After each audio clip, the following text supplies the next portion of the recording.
this issue. He'll come up with that. Hi, I'm Joel Berg, Joelberg. I'm CEO of Hunger Free America. We're a nationwide anti-hunger organization. We're headquartered in the great state of New York, and I actually live in Congressman Goldman's district, but I've been a resident of the great state of New Jersey and Portland, Maine. So I have connections with everyone here. The message here today, as we release an annual study on hunger in America, filling in, at least partially filling in, the gap caused by the federal government shockingly no longer producing an annual report on hunger in America, is that the crisis of the declining middle class and the crisis of soaring prices are indeed the top cause of hunger in America. It's not a food availability issue. As all of you know, we still produce so much food. We export a lot of it, less of it because of the tariffs, but we export a lot of it. And so the reason we have so many Americans hungry is that people just can't afford the cost of living. And one of the most astounding things we found in our study, and we had two actually sources of data. One is we commissioned through a respected survey research firm a survey of more than 1,700 American families with incomes below $100,000 a year. And so a very big representative sample. Secondly, we surveyed more than 600 soup kitchens and food pantries across America. So two sources of data. I want to be clear, that's no substitute for the federal government doing its job. And Secretary Glickman, who I'll introduce at the end, chair of our board, when he was there, the federal government started measuring this in a nonpartisan, fact-based way.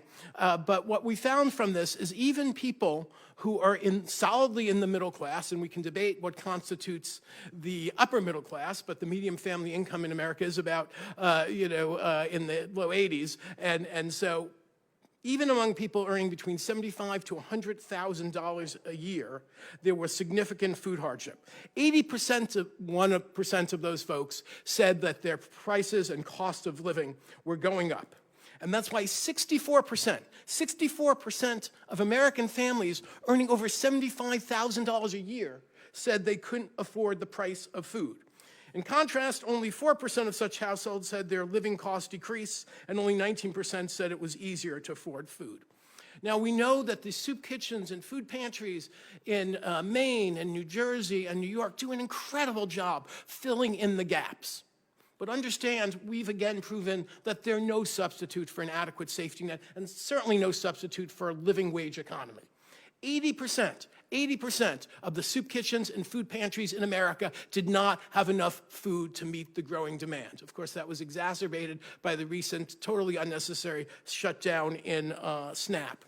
And also today, we are releasing a paper calling for an opportunity society, and saying, yes, we're all going to fight our guts out for a stronger safety net of SNAP and WIC and universal school meals. I'm glad in New York we have universal school meals now, thanks to Governor Hochul and the legislature. But understand that even though those programs equal 17 times the dollar amount of food distributed by every charity in America, they're still wholly inadequate. And in the shutdown, if there was one minuscule silver lining, we really proved the importance of the SNAP program. A lot of people online will go, how can it be that 42 million Americans are getting SNAP? My response is, are you aware 47 million Americans live in households that can't afford enough food? And the truth is, we're going to fight our guts out to make sure these programs are restored and expanded and strengthened, and all the leaders here have had legislation and supported budget bills to do that. But as long as 47 million people are food insecure, this society is failing in fundamental ways. And the truth is, low-income people don't have on their dream wall more better SNAP.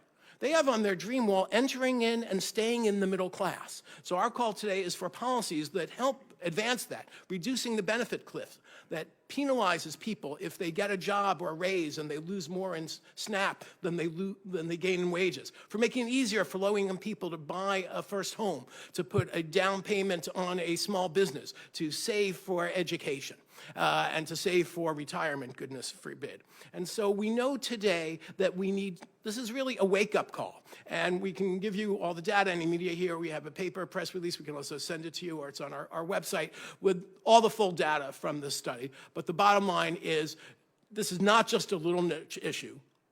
The mental image of hunger in America is the person panhandling by the highway off-ramp, when in fact the mental image should be the clerk at your local store, the home health care attendant, the farm worker who are working full-time and playing by the rules but just don't earn enough to feed their families. And that's why we have a hunger crisis in America, and that's why we need an entirely different set of policies to address it. And we know these things work. In the pandemic, the reason we did not have Depression-style hunger in America is because the expansion of the child tax credit worked. When people got more money to buy food, they bought food and paid for rent. We know that when you expanded SNAP, people were able to buy more food. We know when you had universal school meals, rural areas and suburban areas were able to get them. So we know what works and we know what doesn't work, and what's happening today isn't working. And with that, I want to introduce one of our great long-term champions from my home state of New York, the great senator from the state of New York, Kirsten Gillibrand. Thank you, Joel. Thank you, Joel. You don't need an introduction because you are the leading voice for the hungry in the United States. Joel has been at the forefront of this fight since I met him probably close to 20 years ago. And he has never stopped fighting for the hungry in this country. He has always marshaled the data, the resources, the information, and been the most clear-eyed advocate I've ever been associated with. So thank you, Joel, for your lifelong commitment to feeding the hungry. Hungry Free America is one of the most fierce advocacy groups we have, and they're amazing allies. Senator Kim has been such a game changer in the U.S. Senate, someone who is brilliant, someone who understands all the policy nuances, but most importantly, he has a heart of gold who cares so much about the people he represents in New Jersey. He really deeply cares about serving them and meeting their needs. We shared this morning our weekly prayer breakfast, and I can tell you in these very dark times to have that commonality across the party lines to talk about what really matters does make a difference. And then for Chellie Pingree, who's been unbelievably powerful in the House for a very long time, who has never shied from a fight, who has always demanded righteousness and action. I feel blessed that you are here with us today, so thank you, Chellie, for being here. And then last but not least is our former USDA Secretary, Dan Glickman, who when I did my first little bit of public service, he was the secretary at the time, and he worked with my office, and his wife worked with my office. I worked at HUD for a very short period of time, but Secretary Glickman is a voice of the people, of what's right, and understands what the job of the USDA is supposed to be, what USDA is not doing today. So I just appreciate you, Dan, for lending your voice to this cause. I don't have to tell anybody here, President Trump has taken aim at the American people and at people who need his help. He is unwilling to feed the hungry in America. He is unwilling to help those who are most in need, most at risk, who desperately just need a little bit of support through the SNAP program to make their ends meet.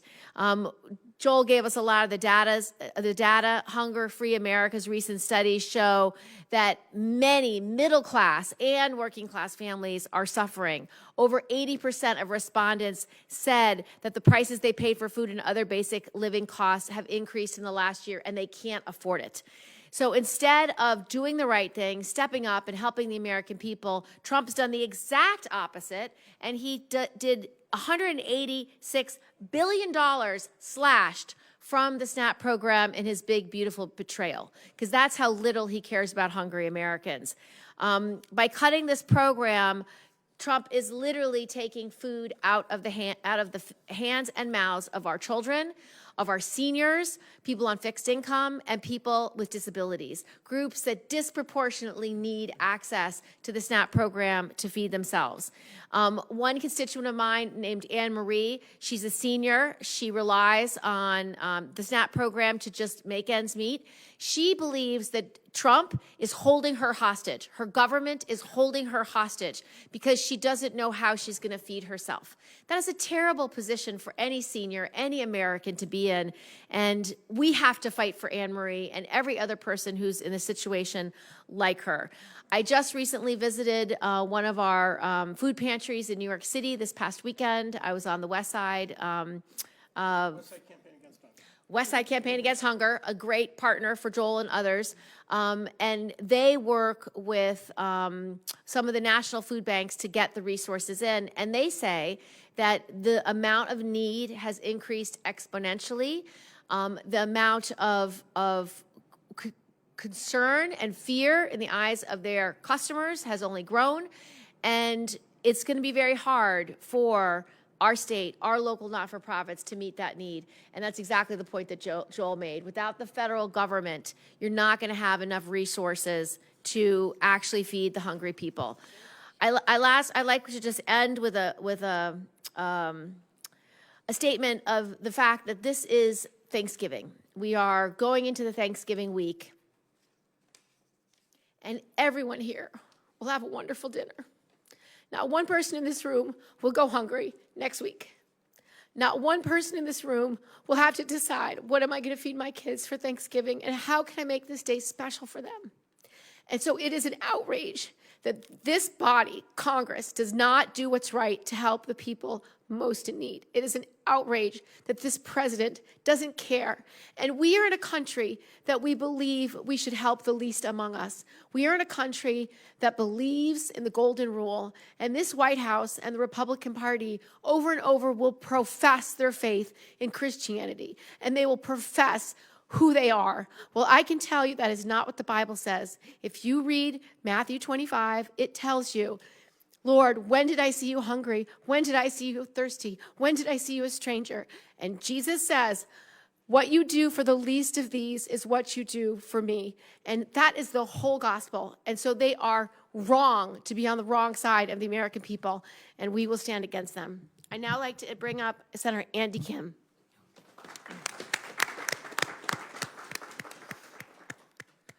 Thank you so much for just those powerful remarks, and it really just hits home what is at stake here.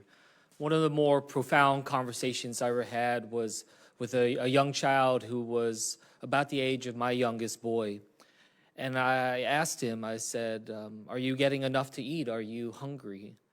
And this child said, always hungry. And I just like the resignation in his voice, just the sense that was his being, that was just his existence, and he didn't think anything would change it.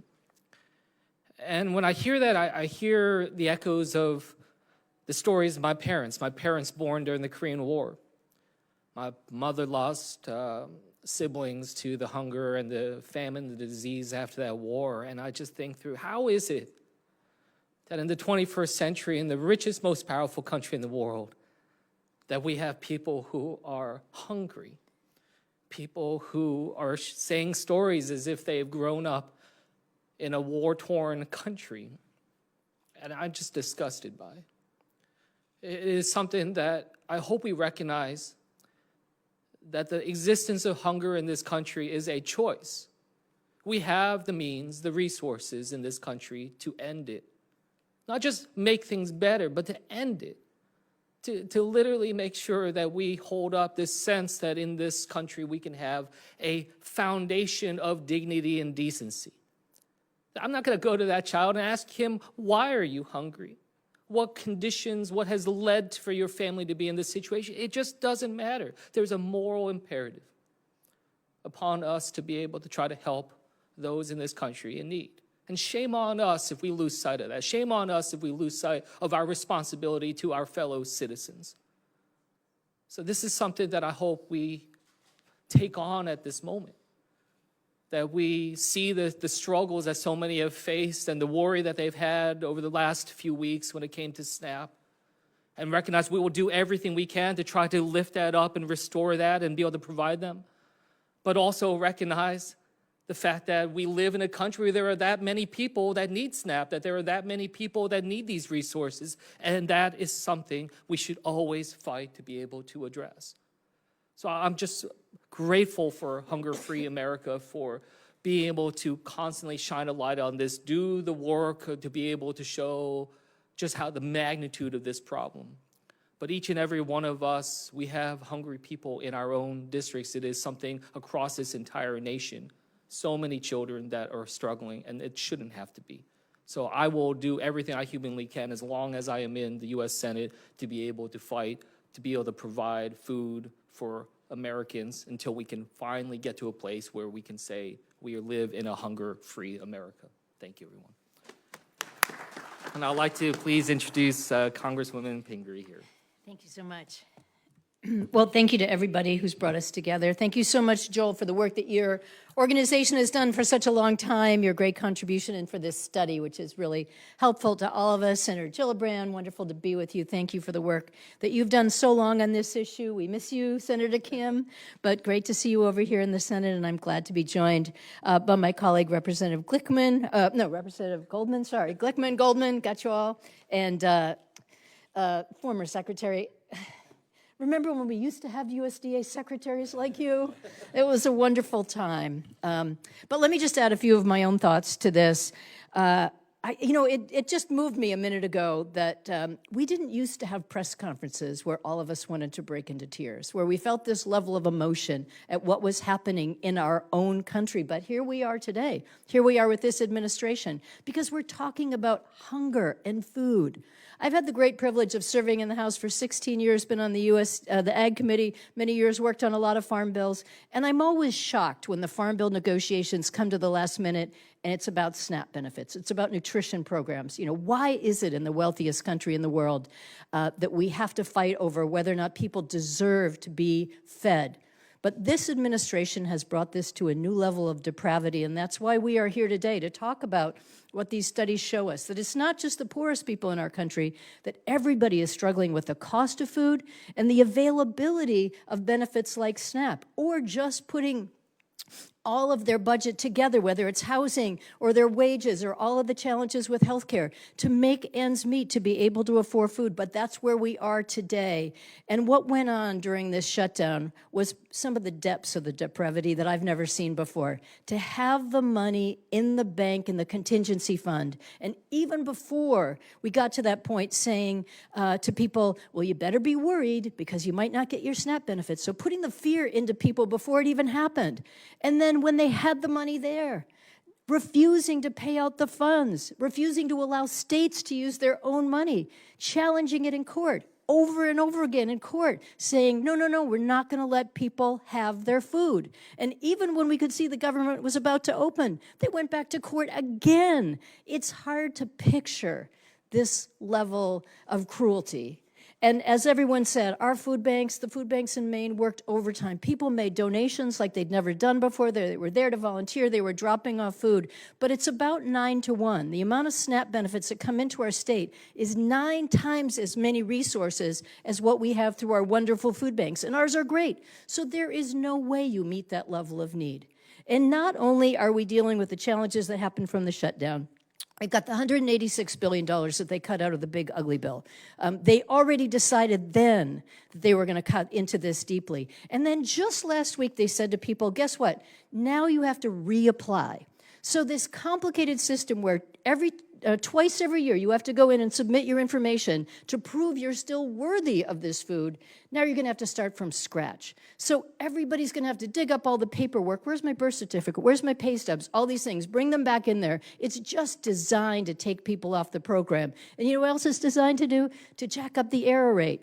If you weren't paying attention, you don't know that all these states now have to pay more money into the system next time if their error rate is too high, even though they pay for their errors right away and they fix them right away. Now it's going to be even more complicated and a huge burden on the people who are doing that work every day, and a huge burden on the people who just barely make ends meet, already have 3 jobs, are trying to figure out what to do, but now you got to bring all your paperwork again and be recertified. It is the height of cruelty. If they can think of something else, they will. It's an incredibly mismanaged USDA, and it is just a manifestation of an administration that does not believe that people deserve to eat food. It's cruel beyond measure.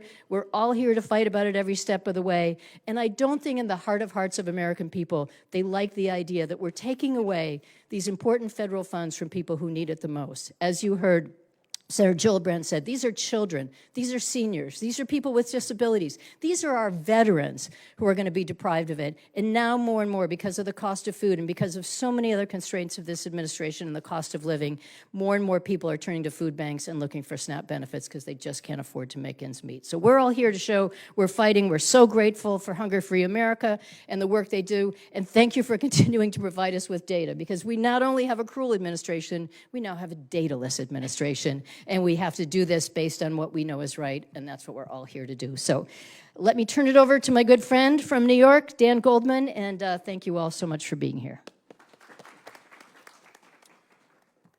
Thank you, Congressman Pingree. Thank you very much, Joel. Good to see you. Secretary Glickman, Senators Gillibrand and Kim, for bringing us together for perhaps one of the most difficult issues that we face. And you see it in the emotion that we all feel.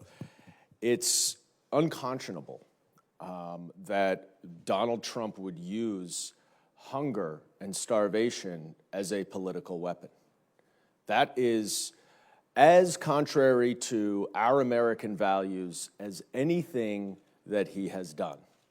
And as someone who is watching, my former Department of Justice completely be destroyed and politicized, as we are seeing immigration agents use militarized force and a mass deportation dragnet with masks and unidentified, as we are seeing the military sent into our cities, there is a lot that is incredibly dangerous right now.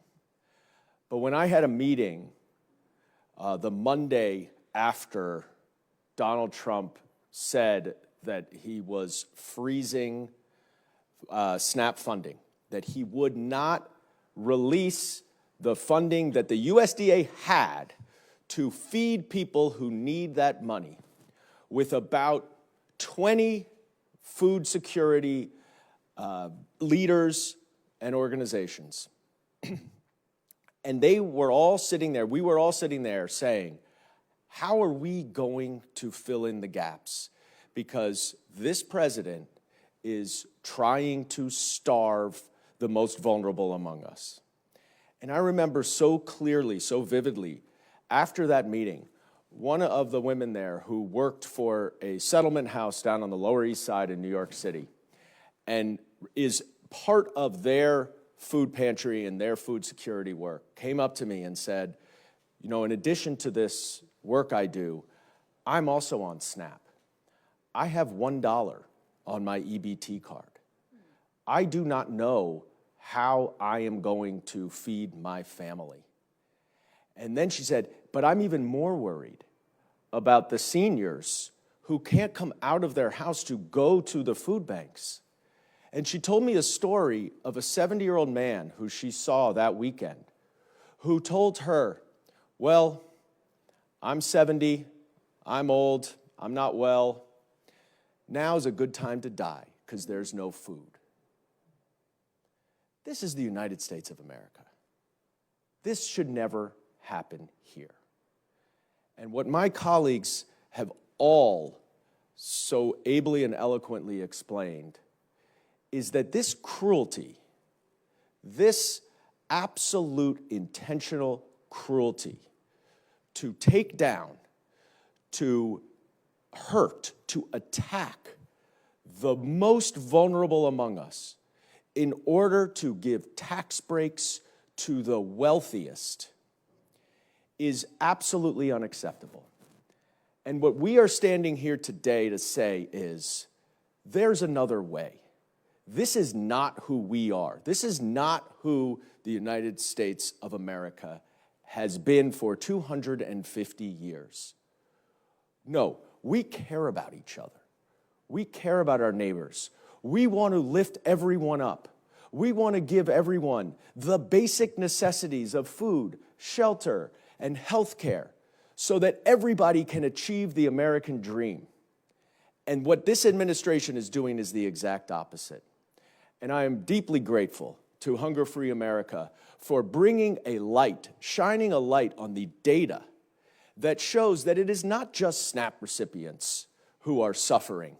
It is all Americans who are seeing the prices of groceries go up, who are seeing their health care costs go up, who are seeing the price of housing go up, but their wages are not going up. So how are they going to make ends meet? Are they going to have to choose between eating and health care? Is that what we're saying to people in our country? As Senator Kim said, the wealthiest, most powerful country in the world. This is not who we are, and it cannot be who we are going forward. And we will all be here joining together to make sure that everybody gets access to the American dream. So nobody has to worry about where they're getting their turkey from in Thanksgiving. So everybody can gather around the table with family and talk about their day rather than figure out how they're going to pay the rent. That's what we owe Americans, and that's what we all are up here fighting for. And we're going to do it with Hunger Free America, and we're going to do it with so many incredible organizations that care about American people just like we do. Thank you. Oh. Now I get to introduce my friend, former USDA Secretary, former Congressman, Dan Glickman. I get confused with Dan Goldman once in a while because our names are so close, but he's better looking, taller, and I admire what he does as everybody else. Just a quick note, I've been around this issue for many, many years. I came to Congress in 1976 and was involved in the 1977 Farm Bill. And it's important to remember that these programs, particularly SNAP and child nutrition programs, were and always have been bipartisan. The leadership was historically Senators Bob Dole and George McGovern. But historically, the Congress has looked at these programs as very much a part of what both political parties see as to the great strengths of America. Much of this occurred with the evolution of this legislation with the Farm Bill. And of course, we've had some difficulty passing a Farm Bill but the fact is that we recognize we produce plenty of food in America. We produce so much food that we export about 1/3 of the food that we produce. So we have clearly enough food to feed every person who needs it in this country. So I say to you that these great leaders that stand behind me, I think, are pushing for a cause that we've believed for a long time. America has a great role in providing a ray of hope for people who are needy and particularly who are hungry. Most of these people want to get off the SNAP program, want to be productive citizens and not have to rely on it. We have a long bipartisan tradition of supporting these programs, and hopefully that will continue in the future. So, Thank you, Secretary. Yeah. We're happy to take on topics if anybody has any. Go ahead. Under the current Republican trifecta, it is absolutely possible that another shutdown could happen. Do you foresee SNAP being impacted in the same way, and does that impact how you view strategy during a shutdown? Well, one of the things that was just accomplished in the negotiated ending of the shutdown was that we were able to get the ag bill done. And so that bill fully funds SNAP for the rest of the year. So they do not have the authority to cut it. However, you have watched this president time and time again break the law, break the norms, and he's used through rescissions and through other tactics just not paying the money. And so I'm very concerned that he will just not pay the money. And so that's why this advocacy is so important, because the American people need to express the outrage that his cuts are having on them, and they have to draw a line in the sand and say future cuts to the SNAP program and other investments in food security are not acceptable. I may just Go ahead, Dan. just say a few words about that. It's really fascinating that after decades, literally, of demonizing the SNAP program, that the Republicans did agree that even though the continuing resolution only goes through January, SNAP and WIC are protected through September 30th. And what they found out is when they cut $183 or $186 billion out of SNAP over the big ugly bill, that's over 10 years. They could pretend it was the states were doing it. People wouldn't realize it.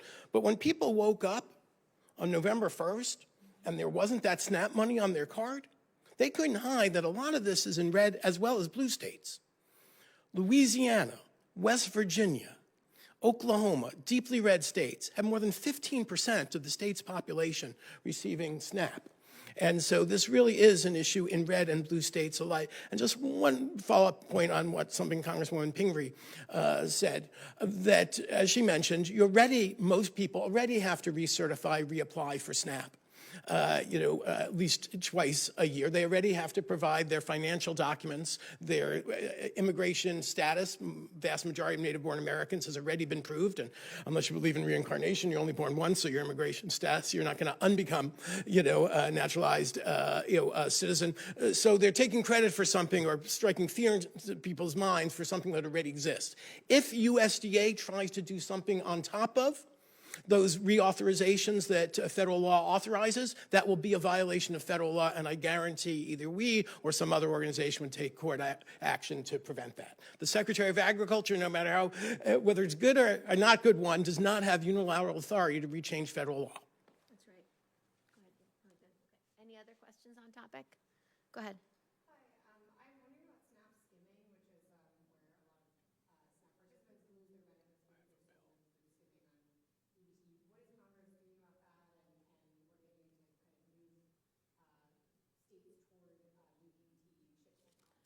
So both Congressman Goldman and I have legislation on that. Dan, why don't you come up and talk about it? Sure. Because it's a huge problem in New York City right now.